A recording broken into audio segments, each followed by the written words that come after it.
జానపదం కొత్త ఆట నేర్చిందా పాపలాంటి లేత పదం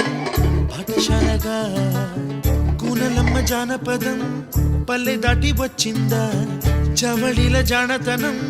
పాట చూపగా కుంచెలో దాగే చిత్రాలు ఎదురొచ్చేలా